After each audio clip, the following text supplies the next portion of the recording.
Hello, everyone, and welcome to today's live recording on the Rachel Varga podcast. We're also live on the Rachel Varga YouTube channel. We're going live in summer skin camp as well. And I'm so grateful for each and every one of you for being here with us today. This is going to be a particularly healing episode. We're going to be focusing on mental health and ways for you to stay grounded, centered, balanced, and aligned with yourself, your loved ones around you, and all of that good stuff. So if you're new to listening and tuning in, welcome. Please take a second to subscribe and leave a live question in the comment section down below, because we're going to be taking some live questions here. And let's get right into it. Welcome, Miranda. How are you today? Thank you for being here. Oh, thank you. It's really good to be here. Yeah. So tell us a little bit about yourself. So I'm Leslie Miranda, and I am a practicing psychotherapist and a licensed marriage and family therapist. I'm a certified clinical trauma professional, certified in the modalities of EMDR, brain spotting, and also I'm a clinical hypnotherapist. Oh, I love it. So basically, if your brain is just feeling like a little bit agitated, I know I have been feeling a little bit strange lately. So I've been having to spend some extra time doing my healing practices, seeing my providers, doing neurofeedback, all sorts of getting in nature. So we're going to be sharing what Leslie and I both do to stay grounded, centered, balanced, and aligned. And you recently had a little one. Congratulations. Yes. Thank you. Thank you. Yeah, he'll be 5 months in about a week. Oh, that's just fantastic. This was great. So today we're going to learn about clearing, grounding, balancing, and especially the importance of adaptation and also resilience and tips to cultivate it. Because this is really, resilience and being able to adapt and evolve, I think, are definitely some key qualities to have, especially at this time. What do you think?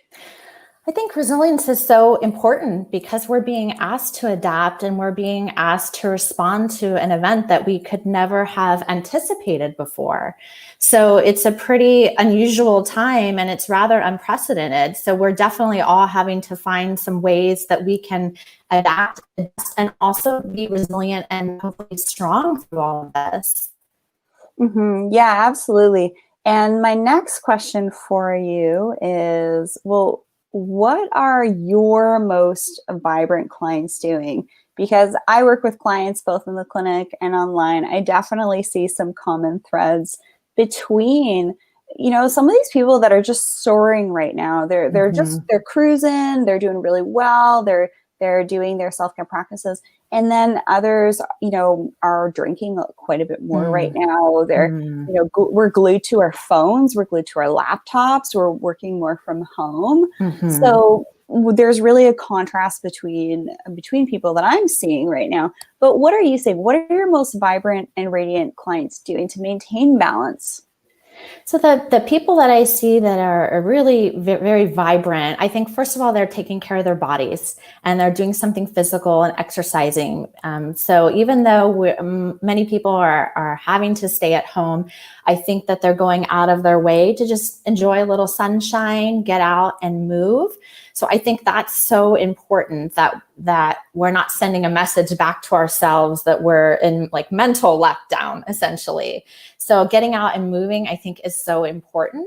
I think that staying curious and actually being a good researcher, finding out that there are all the different things that are out there and all of the cool things that we can do and learn about, and having that attitude of curiosity, I think that's actually huge. That mental component where we're finding an inspiration, I think that produces radiance as well. I love that you said curiosity. I was listening to a podcast the other day. It was probably on Bulletproof Radio because I'm like obsessed with Dave Asprey's resources and all he shares.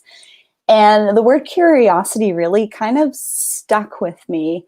And I think this is really important for us to always kind of not necessarily take things around us at face value. I know a lot of doctors who have been in the media who have been talking about what's going on in the world, and then they'll tell me off camera, listen, like, I actually don't want to talk on camera anymore about what's happening in the world, because we get information this day and then, the next day it's different. So be curious about what you're hearing. And if I think about, I know you're a marriage counselor, think about my husband, his reality is very different from mine, like his lens, what he sees. But be curious to almost, well, we're going to get into some tips for you to, really navigate this time with your loved one, but be curious about what their quote unquote mind map is. What do you think about that? So not only being curious about what's happening in the world, but being curious about what's going on in the processes of people around you.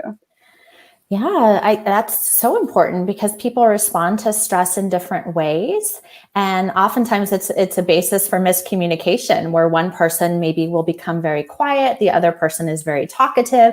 So they don't understand why the other person isn't talking a whole lot through it. And the person that doesn't talk thinks they're being respectful by not talking. So exactly what you said, being curious, empathetic, just really wanting to understand first before we come to judgments is such an important skill.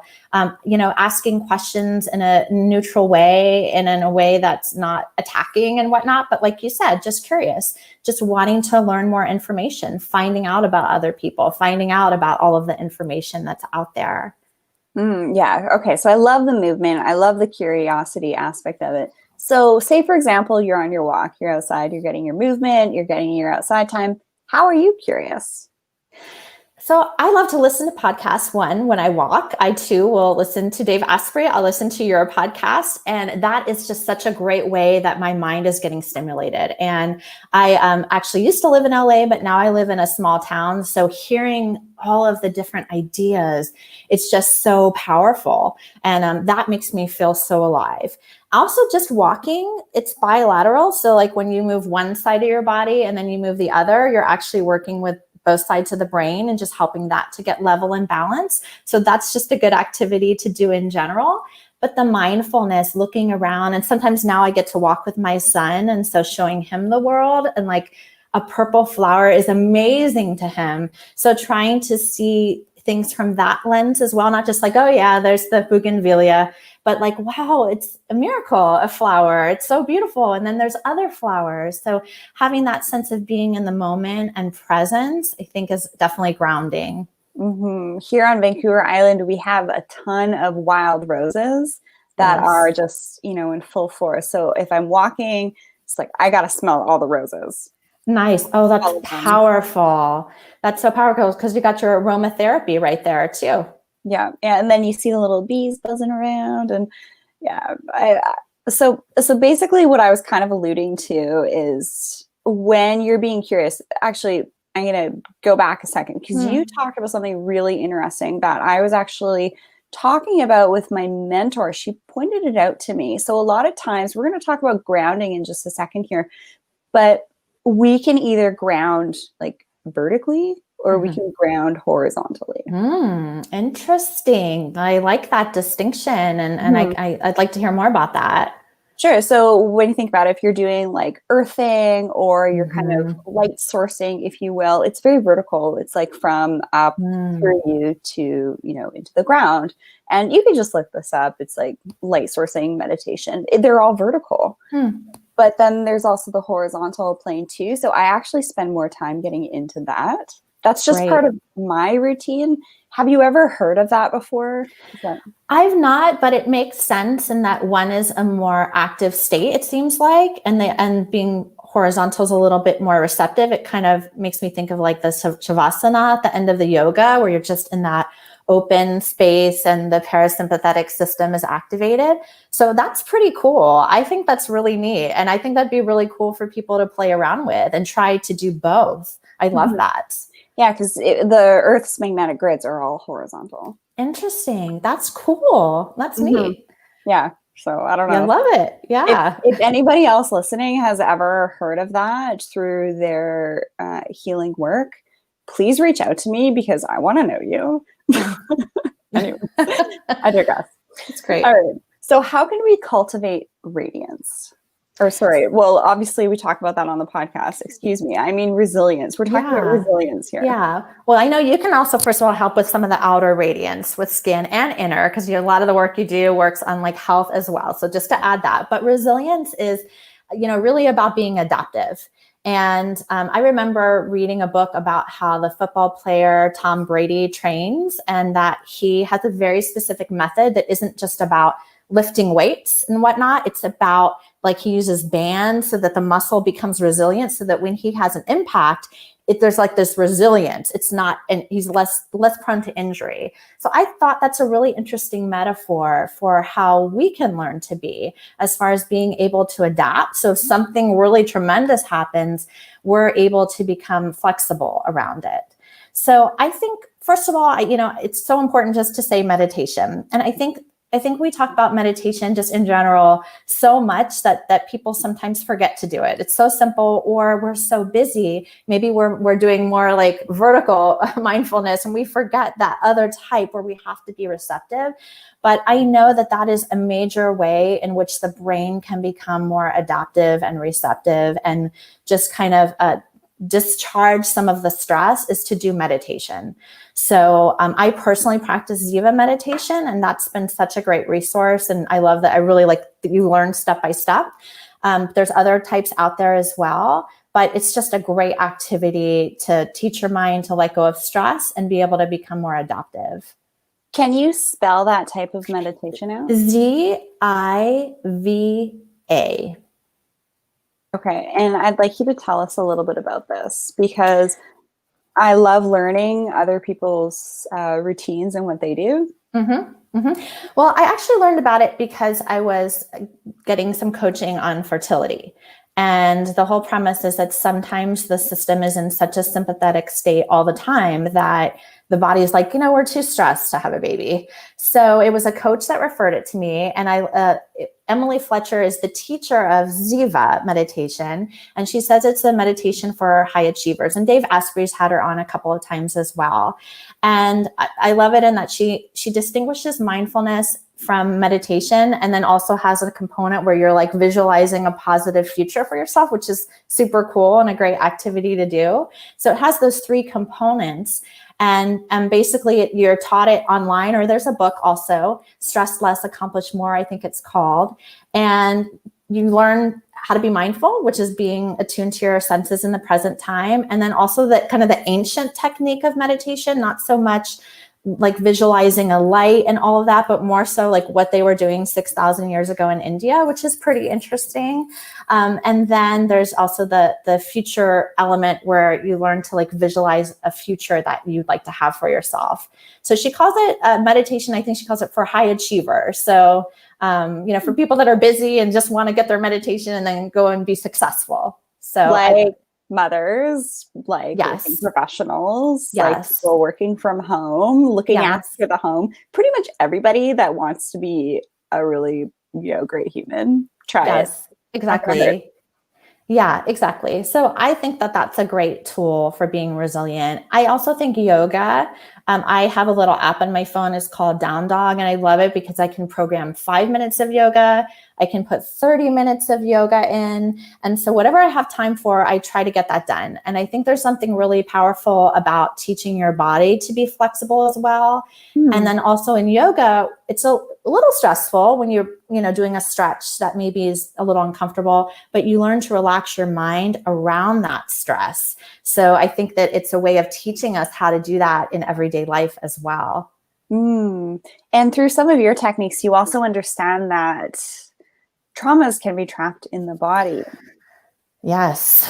Yeah, there's a really good book, The Body Keeps the Score, Bessel van der Kolk. He talks a lot about that for anybody that like wants to see some science behind it. Gabor Mate also is really great. But 100%, we carry stress in our bodies. And so sometimes a way to help our minds relax is to get our bodies to relax. I love it. All right, so let's get into the questions for you here. How can we clear ourselves? And, what are some of your clearing routines? And I'll share some of mine. Yeah. So, that mindfulness, like we talked about, being aware of outside, walking, yoga, meditation. And I just think a check-in with myself is really important, where I go, what what's my body saying? Am I my shoulders a little tight, or do I feel a little constriction in my chest? What's going on with that? So kind of bringing my awareness just back within, I think is really helpful. I mean, taking a good bath is a good way to clear, chatting with a friend, journaling, just going to my backyard, taking some deep breaths, gardening, any of those are really great things that I love to do. Awesome. So I take it like pretty deep. I not only like to work on clearing my physical body, but also my energy body. And so for physically, I really have to make sure that I move every day. So I'll try and, go walk up the mountain. I'm not able to like really lift weights right now. So I'm kind of making sure I'm moving in a way that works for me. I am starting to integrate yoga back into the mix, which just makes you feel so good. It just lubricates your joints, your organs, gets that lymphatic drainage going. And then getting into salt water, so getting into the ocean is very, very clearing for our body and our energy body as well. Because there are different types of photography that can actually take a snapshot of what your aura looks like. Like this isn't woo anymore. We have these pieces of technology. And when people have this sort of bathed in salt, things actually just look a little bit clearer, if you will, not so like spotty. It's quite interesting when you start to look at that type of photography. And I'm totally curious about that stuff. I think it's great to just like, okay, well, if there's a layer that we can do that will make us feel better and allow us to be healthier, and it makes us feel good, like why bother trying to justify it to other people? I hear you. Yeah, I mean, it's kind of harmless, right, to do some aura photography. And like you said, it's pretty interesting. And who knows, sometimes it takes a little bit of time for the signs to catch up. That's all. Yeah, definitely. And if you can't get to the ocean, take like put some Epsom salts in your bath. Really good to have the Epsom salts with the magnesium right before sleep, helps with muscle tension. But that's really important. But then, right now we have so much coming at us with the news. This statistic is saying this. It's like, okay, is this fake news? What's really going on? Why are things so strange in certain places of the world? There isn't it's just crazy. So I do definitely make the intention to ensure that I'm not only clearing, toxins from my body by living well, but also different, pieces of drama or just any type of information that isn't really going to make me feel better. So you just ask it to leave. I mean, I love that. Yes. Like you're taking charge and you're just saying, you're not welcome here, stress and tension. Yeah, definitely. So there's actually someone from a course that I did talking about meditation and clearing. They're from ESETI.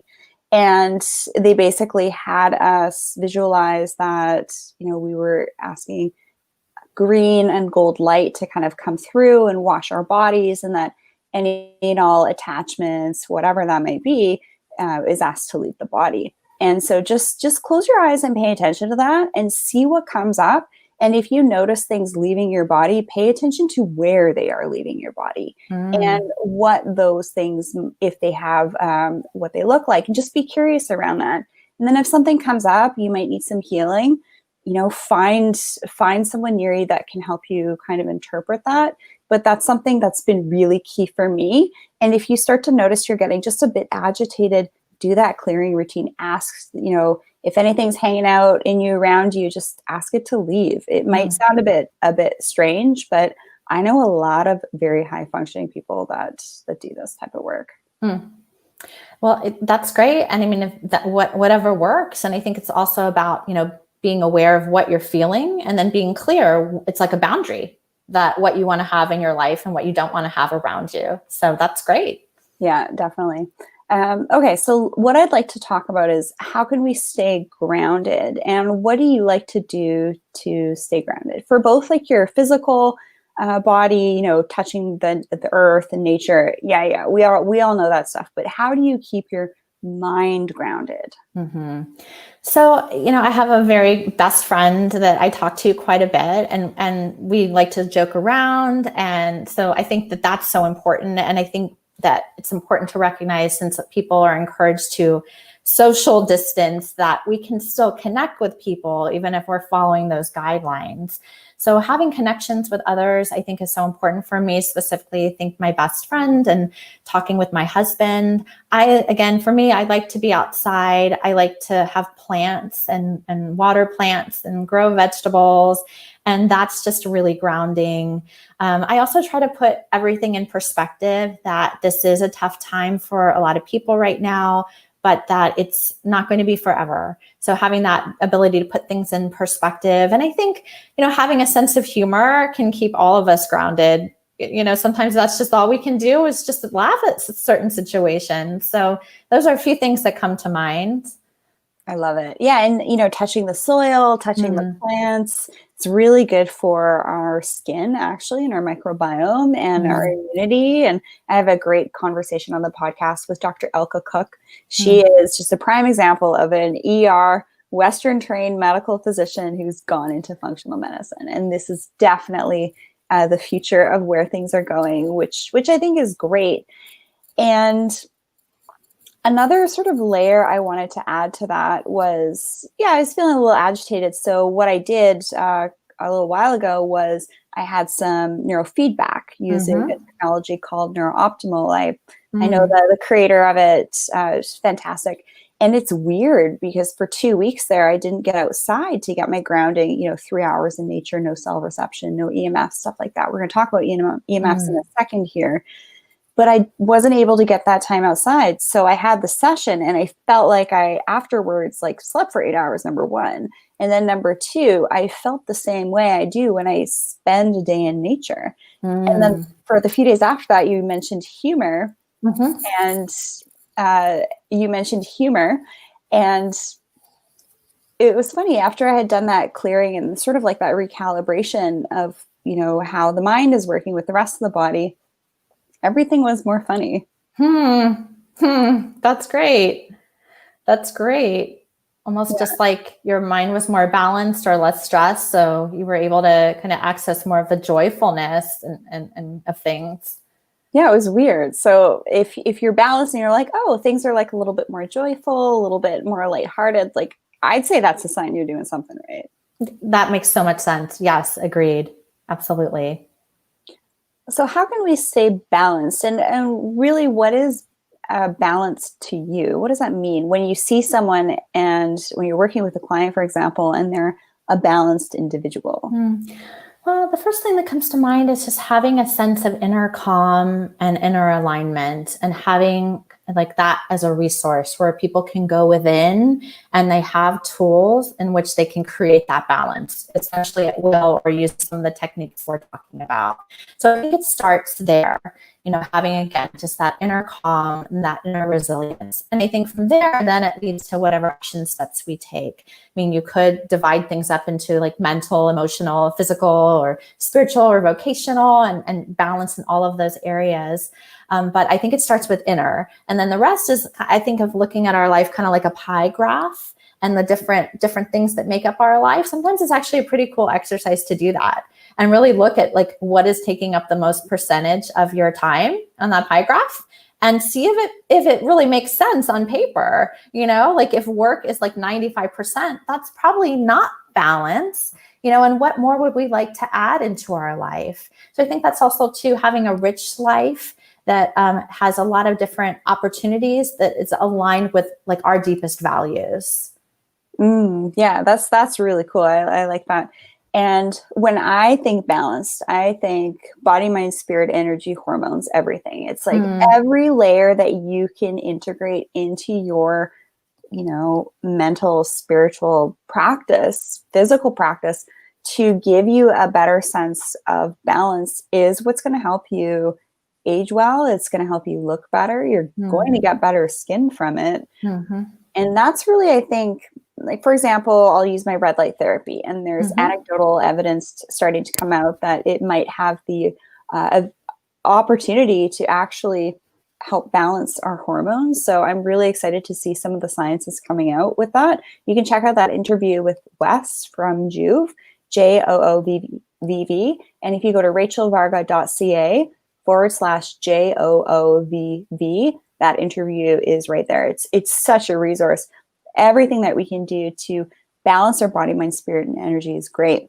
In my ebook, I talk about this as well. It's like this equation that I came up with: body plus mind plus spirit equals whole human. And say, for example, our body waivers, maybe just increase your mental and, you know, your spiritual work to kind of offset that. And you could think of someone like Stephen Hawking's, right? He was absolutely wheelchair bound, but just absolutely brilliant. So he's a prime example of someone who I really do feel like maybe kind of understood that in a roundabout way and helped to sort of offset that so that he was still living his best life, you know, purpose-driven life and all of that. What's your take on that type of equation if something wavers? Well, I love that. What a good example. And it also makes me, you know, think about resilience, that sometimes there is a wall in front of us, and maybe it will be there for a while, or maybe it won't be, but it's how do we adapt around it? And you're saying you can use these other avenues of our personhood and our energy field to create balance and compensate in a sense as well. Is that kind of what you're saying? Yeah, I think so. Yeah. And even when I'm thinking of like that, because I have a very like analytical mind for a lot of things, and then also very esoteric. Yes. So I feel like the body, mind, spirit equals whole human concept then could be encased in the ability to adapt, evolve, and be resilience for you as, you know, your whole human to be able to notice when things are like a little bit off kilter and then take care of it before it becomes a health issue. Absolutely. And that sense of self-awareness to be able to sense that things are off kilter. And I could see how having the body in balance and doing things to help the mind be in balance help us be more aware for the subtleties before they become something bigger.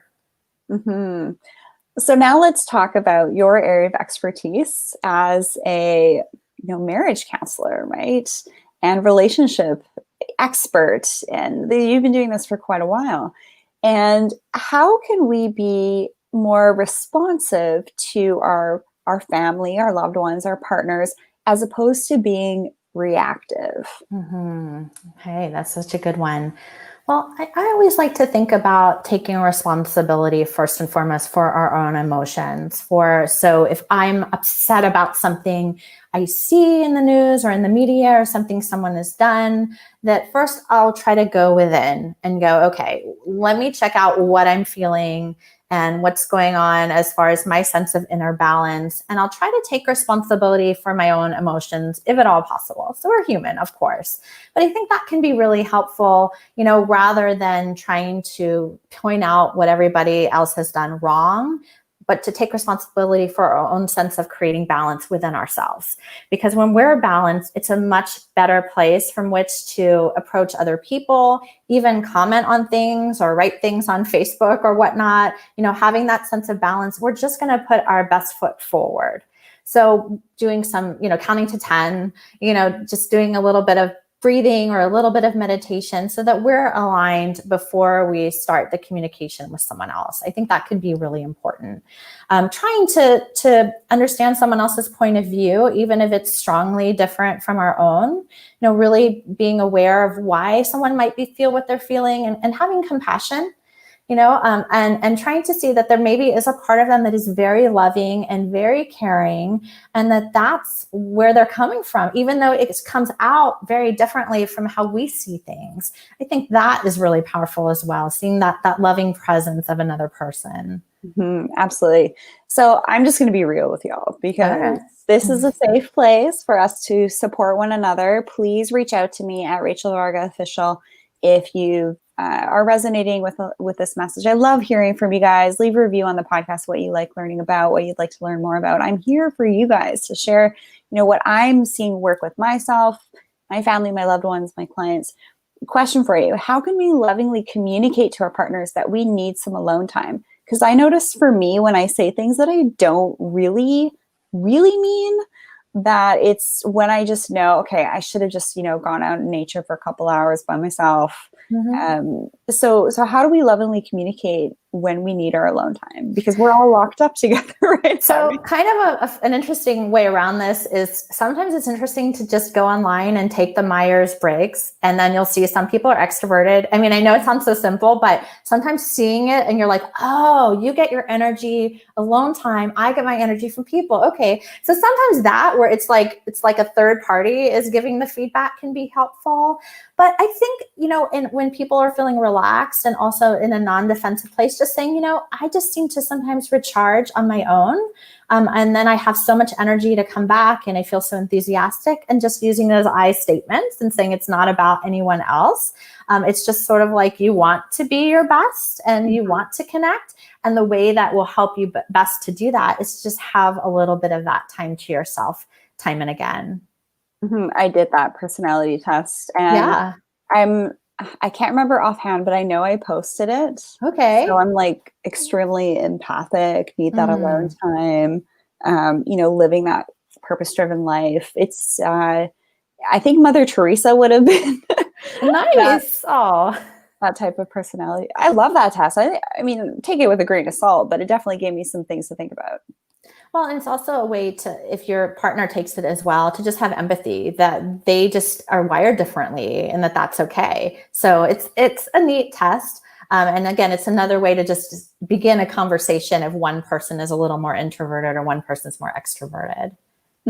Yeah, I think that's really cool. How do you communicate with your loved one with a new one, a little one in your home? You're working from home. What types of things do you do? Yeah, so we just are really just trying to be understanding and flexible and patient. And it's kind of like just recognizing, hey, there's a little chaos that's involved right now.